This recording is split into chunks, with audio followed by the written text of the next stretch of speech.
Hello everyone.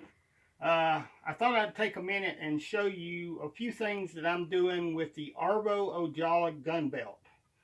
As you know as well as I do, they don't make these anymore, so the only ones there is the ones that's available now. Some of them are in okay condition, some of them are not. So I thought I would use my Arvo gun belt and show you a few things about this gun belt. Number one, the holster. The one thing that he went above and beyond with is, if you look, when you open it up, do you see the grooves in there? Those grooves help to make it close neater and better than it would normally. It would have a big circle if it didn't have those grooves. That's the one thing he done. The other one is a 20 gauge piece of sheet metal that he cut and put in here to keep the form of the holster open. So whenever the gun's drawn, it doesn't stick. So, with that in mind, I was thinking how sad that this gun belt doesn't seem to be reproduced in its fashion that it is. So I thought I would take a couple of days, draw out the plans for this holster. I'll show you the plans right here.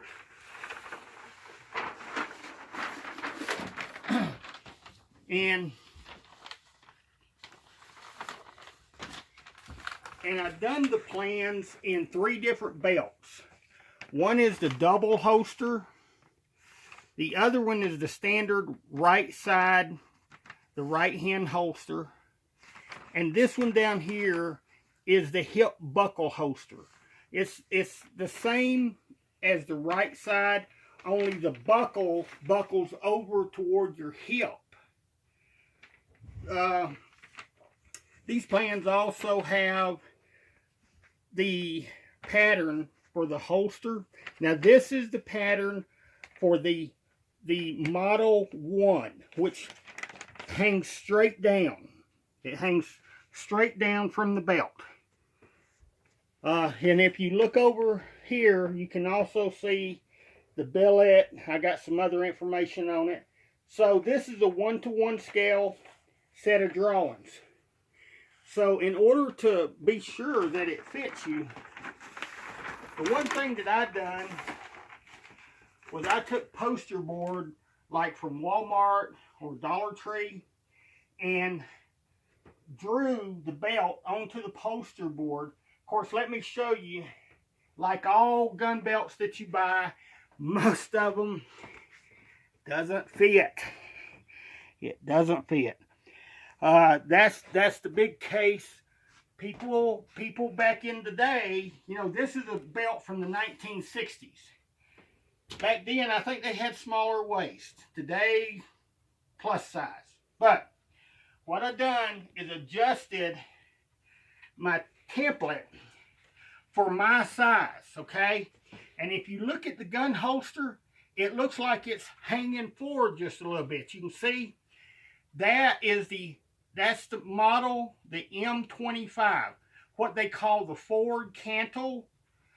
It's kind of a fast draw holster is what it is. So I'm not going to put a piece of tape on it, but what you'll see how the gun holster kind of hangs to a forward angle, and that's made more for fast draw.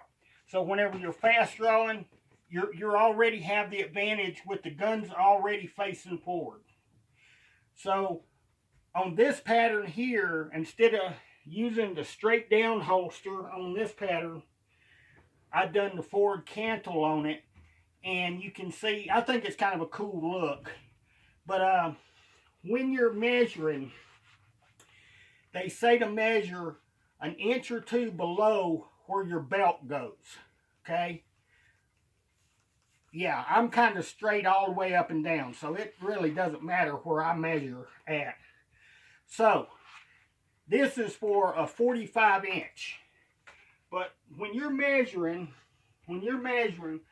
you'll measure from where the tongue of the buckle, right here, you'll measure from where the tongue of the buckle is all the way to the center, well, to the center hole right here. Wherever your center hole is on your billet, that's going to be your size, because that way it gives you adjustment in or out, whichever way you need it on your gun belt. So that's your size. But this saves a lot of time, a lot of leather, and a lot of aggravation. If you do it in poster board, then if you make a mistake, no big deal. You can start over and only use poster board to do the work with. But there's a lot of things in this video that I'm leaving out at this point because it requires time to explain. But I just thought I would show you a quick, easy way if you want to be sure a gun belt that you're making works. Then do it in poster board, because that way it's a lot simpler, a lot easier. You can see if it works for you or not, and then move on to the leather from there.